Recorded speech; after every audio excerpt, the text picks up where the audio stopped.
Testing of IC engine के last lecture के अंदर अपन ने हीट बैलेंस शीट बनाना सीखा था कि कैसे जो है हीट जो है वो अलग अलग जो डिसॉल्व होती है 100% हीट जो है कहाँ कहाँ वो ट्रांसफर होती है। उसके बाद नेक्स्ट है अपना, आज आप पढ़ेंगे concept of pollutant. Concept of pollutant in emission of IC engine. IC engine के अंदर से कौन कौन से पॉल्यूटेंट्स जो है वो बाहर निकलते हैं, कौन कौन से पॉल्यूटेंट्स जो है वो आईसी इंजन जो है वो एमिशन के अंदर उसके अंदर पाए जाते हैं। तो pollutants in emission of IC engine के अंदर दो तरीके के इंजन है अपने पास। एक तो है स्पार्क इग्निशन इंजन और एक है जो है कंप्रेशन इग्निशन इंजन। तो सबसे पहले अपन बात करते हैं स्पार्क इग्निशन इंजन की। तो बहुत सारे पॉल्यूटेंट्स हैं जो इसमें से निकलते हैं और एयर को जो है वो खराब करते हैं, ठीक है। सबसे पहले ऐसा ही इंजन के अंदर तो एमिशन फ्रॉम काफी तरीके के एमिशन हैं। सबसे पहले एमिशन फ्रॉम एग्जॉस्ट। एग्जॉस्ट में से कौन कौन से एमिशंस निकलते हैं, कौन कौन से जो है पोल्यूशन निकलते हैं। दूसरा क्या है इसके अंदर, evaporation of gasoline. Evaporation of gasoline. Gasoline के जो है इवेपोरेशन से आपको पेट्रोल चढ़ता है कई बार, उसका कारण क्या होता है, वो इवेपोरेट होता है पेट्रोल, ठीक है। तो उसके अंदर क्या होता है, उसके अंदर हाइड्रोकार्बन्स होते हैं जो कि इवेपोरेट हो जाते हैं, जो कि बहुत डेंजरस है। तीसरा क्या है, लास्ट ये है जो है उसके फ्यूल टैंक से या क्रैंक केस ब्लो बाय से, क्रैंक केस ब्लो बाय, ठीक है। ब्लो है आप कहते हैं इंजन के अंदर ब्लो है, ठीक है। तो वो ब्लो बाय होता है, वो क्या होता है वो भी देखेंगे सबसे पहले, क्रैंक केस ब्लो बाय। उसके बाद ये तीन तरीके के जो है आपके एमिशंस यहां से निकलते हैं, अलग अलग तरीके के emissions.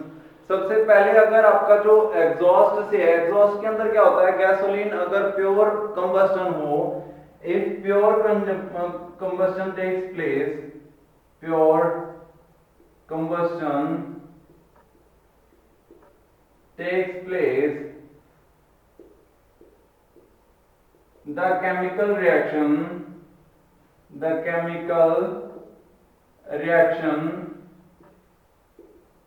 would be,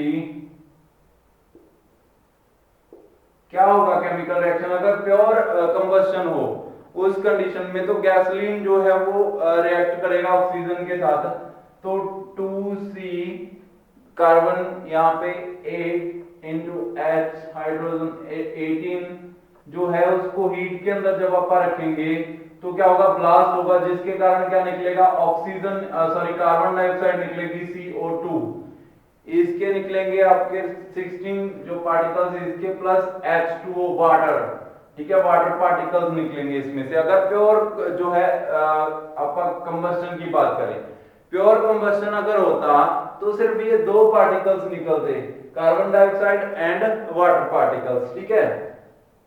but in practice that is not possible to take a pure combustion from this fuel. इस फ्यूल से प्योर कंबस्टन लेना पॉसिबल ही नहीं है, क्योंकि कुछ ना कुछ तो उसके अंदर कमी रह ही जाती है कंबस्टन के अंदर। तो वो कमियां क्या करती हैं, पॉल्यूशंस को जो है पॉल्यूशन पैदा करती हैं बहुत ज्यादा। जितनी ज्यादा इंजन के अंदर कंबस्टन खराब होगी उतना ही जो है पॉल्यूशन ज्यादा होंगे, ठीक है।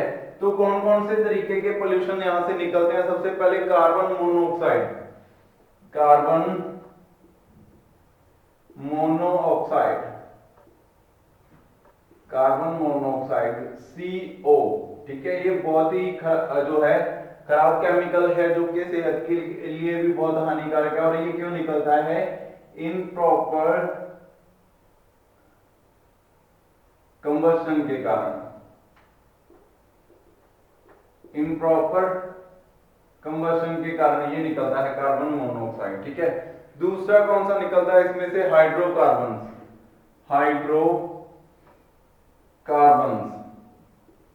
ये भी सारे किसके कारण निकलते हैं? ड्यू टू इम्प्रॉपर कंबस्शन के कारण। इम्प्रॉपर कंबस्शन के कारण इसमें से हाइड्रोकार्बन निकलते हैं, इसको बोलते हैं HC, हाइड्रोकार्बन।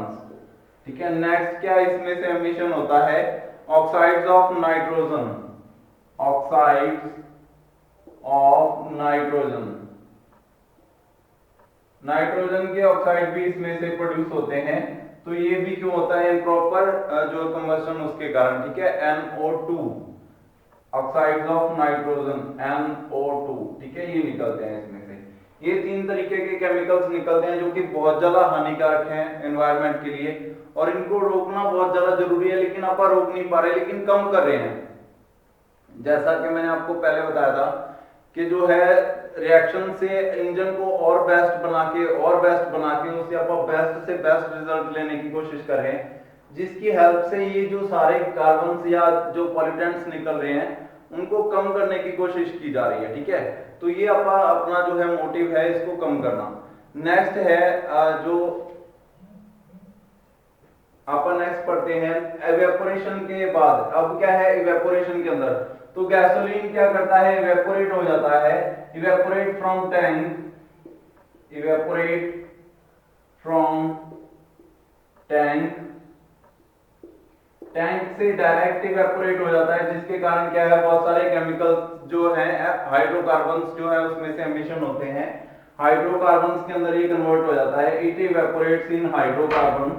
तो हाइड्रोकार्बन बनके उसके बाद क्या होता है, इससे केमिकल रिएक्शन होने स्टार्ट हो जाते हैं। ठीक है, तो ये है इसका रिएक्शन। उसके बाद नेक्स्ट आप इवेपोरेशन के अंदर देख फ्यूल टैंक से और कार्बोरेटर से। कार्बोरेटर से जब एयर के अंदर वो कन्वर्ट करता है तो कुछ एक्सेस फ्यूल जो है वहां से बाहर निकल जाता है। ठीक है, कार्बोनाइजेशन हो जाती है उसकी, थोड़ा सा फ्यूल जो है एक्सेस फ्यूल वो उसको बाहर निकालता है, तो वो क्या करता है इवेपोरेट हो जाता है। तो कार्बोरेटर से क्या होता है फ्यूल का जो है इवेपोरेशन हो जाती है, जिसके कारण क्या है वो भी एयर के अंदर मिक्स हो जाता है। तो यहां से क्या है आपकी इवेपोरेशन ऑफ गैसोलीन होता है, जिसके कारण बहुत सारे केमिकल रिएक्शंस होते हैं, जिसके कारण हाइड्रोकार्बन्स निकलते हैं। ठीक है, क्या निकलता है इसमें से भी? हाइड्रोकार्बन्स। उसके बाद क्रैंक इज ब्लो वाइड।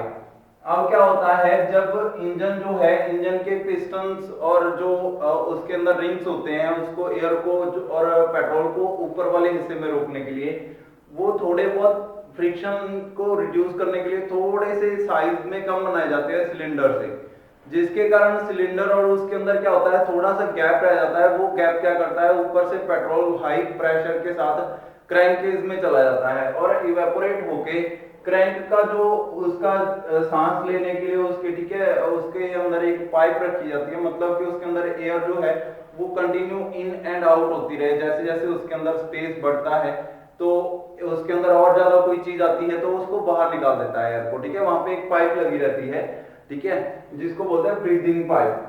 तो ब्रीदिंग पाइप से क्या होता है पेट्रोल निकलना स्टार्ट हो जाता है, क्योंकि पेट्रोल ऊपर से जो ऊपर वाला उसका हिस्सा था उसमें था और वो नीचे चला गया क्रैंककेस के अंदर, वहां से वो इवेपोरेट होके बाहर निकल गया। ठीक है, तो ब्लो वाई से भी क्या होता है हाइड्रोकार्बन्स निकलते हैं जो कि पेट्रोल के इवेपोरेशन से बनते हैं। ठीक है, तो ये सारे क्या है यहाँ पे पॉल्यूटेंट्स हैं जो कि पेट्रोल इंजन के अंदर निकलते हैं।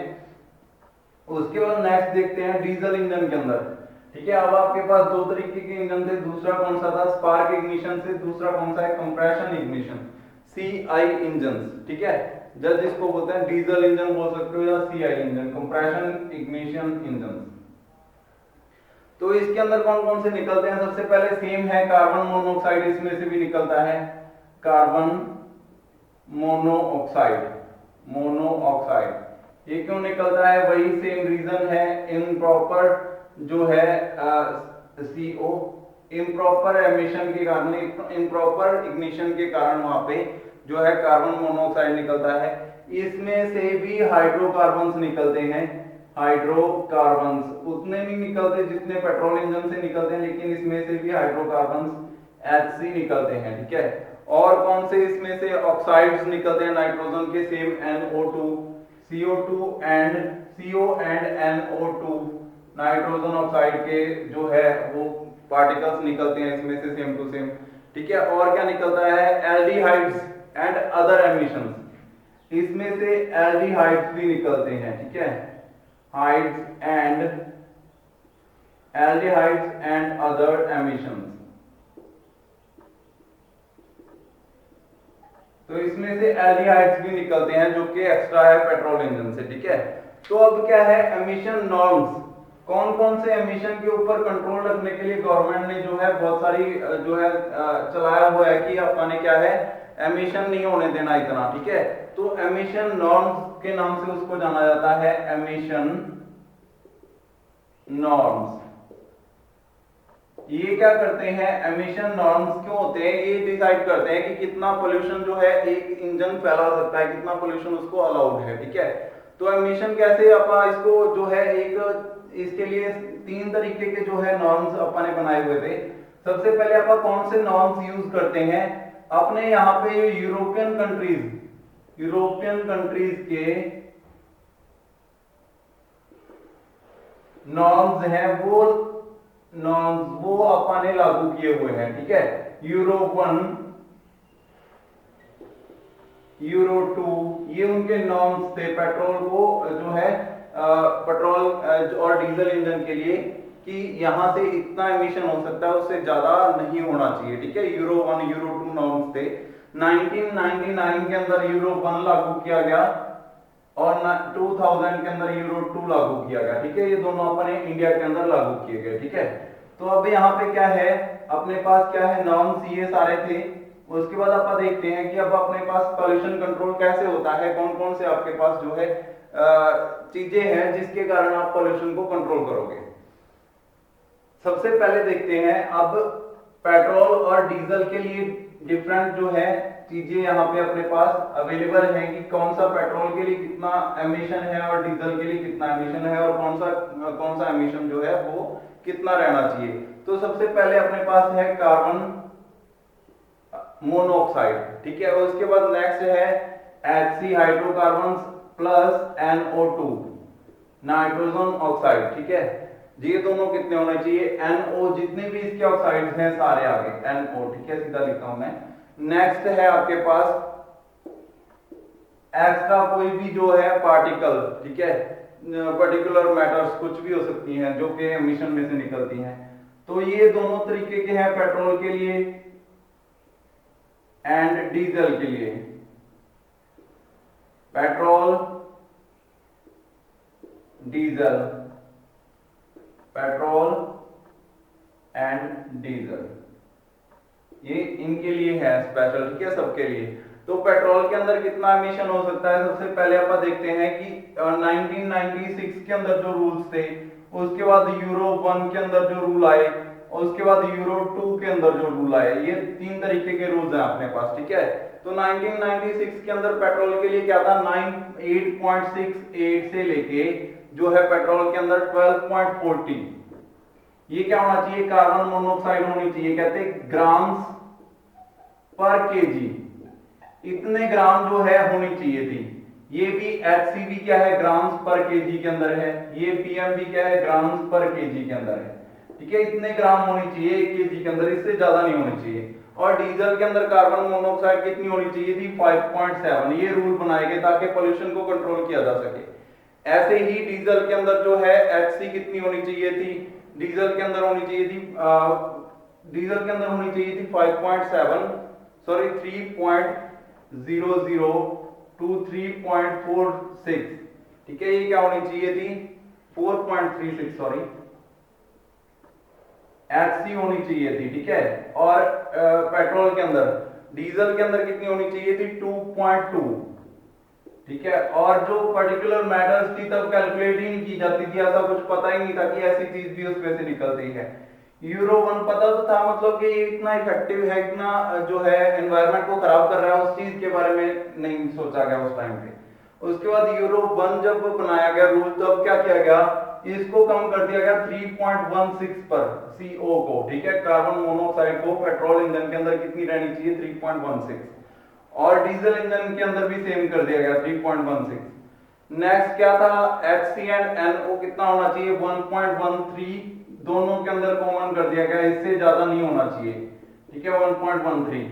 उसके बाद यहाँ पे क्या था, ये पेट्रोल के अंदर नहीं होते पर्टिकुलर मैटर्स, ये सिर्फ डीजल इंजन के अंदर होता है। तो यहाँ पे कितना रखा गया, 0.18 इसको दे दिया गया कि इतना हो सकता है ग्राम्स पर केजी। उसके बाद यूरो 2 के अंदर क्या रूल चेंज किए गए, यूरो 2 के अंदर इसको 2.20 कर दिया गया और इसको कर दिया गया 1.0।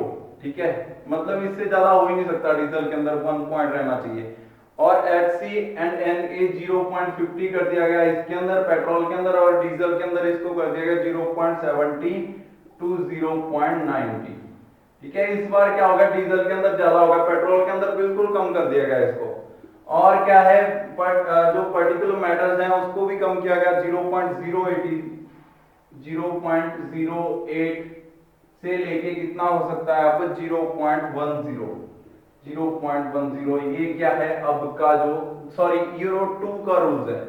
अब ये है जीरो आगे बढ़ते जा रहे हैं, जैसे जैसे जो है पॉल्यूशन को कंट्रोल करने की कोशिश की जा रही है, नए रूल्स फॉलो किए जा रहे हैं। ठीक है, उसके अंदर यूरो की वैल्यूज कुछ और हैं। ठीक है, इंडियन स्टैंडर्ड के हिसाब से अब जो है बहुत सारे चेंजेस कर दिए गए हैं। ठीक है, तो ये सारे याद होने चाहिए आपको कि पॉल्यूशन कंट्रोल सिस्टम नॉर्म्स कैसे हैं, कौन कौन सी चीजें कितनी होनी चाहिए। ठीक है, यूरो के हिसाब से।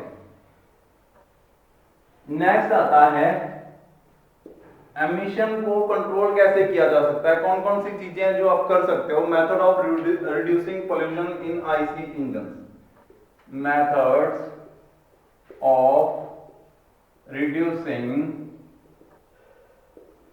pollutants in IC engine.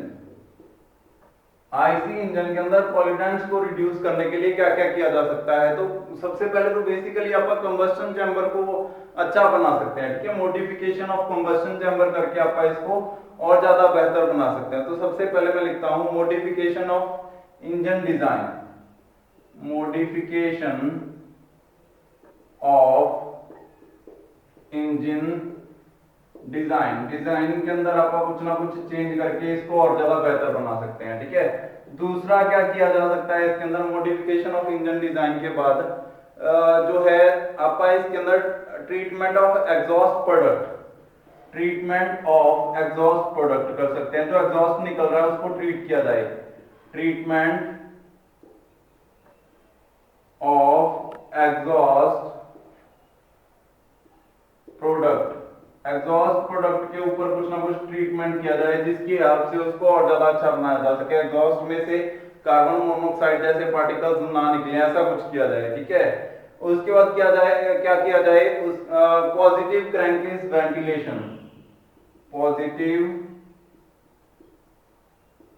Crank case ventilation.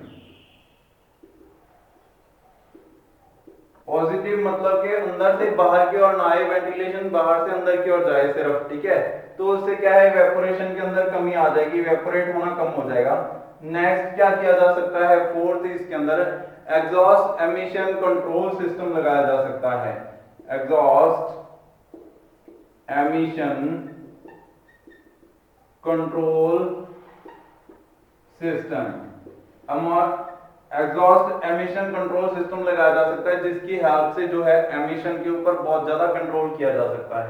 अब मॉडिफिकेशन ऑफ इंजन डिजाइन कैसे किया जा सकता है, बहुत सारे मॉडिफिकेशन हो सकती हैं। कंबस्टन चैम्बर की जो है कॉन्फ़िगरेशन की जा सकती है। सबसे पहले configuration of combustion chamber, combustion chamber को और ज्यादा अच्छा बनाया जा सकता है विद द हेल्प ऑफ जो है कुछ डिजाइन के अंदर चेंजेस करके। ठीक है, उसके बाद जो है कंप्रेशन रेशियो को कम करके। ठीक है, जितना कंप्रेशन रेशियो कम होगी उतना ही कम एमिशन जो है हानिकारक होगा।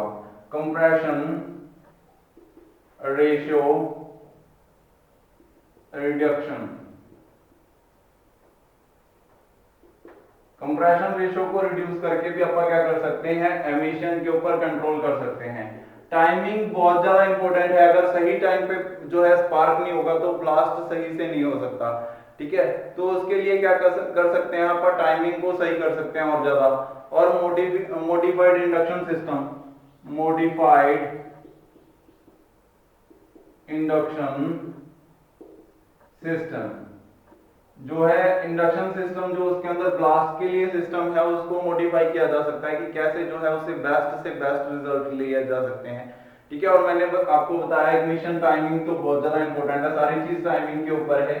इग्निशन टाइमिंग, टाइमिंग सही करके आप क्या कर सकते हैं, इसको बेस्ट रिजल्ट में कन्वर्ट कर सकते हैं, जो कि इसमें से एग्जॉस्ट निकलेगा, जो कि एमिशन निकलेगा। ठीक है, तो ये सारी चीजें क्या है, मॉडिफिकेशन ऑफ इंजन डिजाइन के अंदर आएंगी, इंजन डिजाइन को मॉडिफाई करके।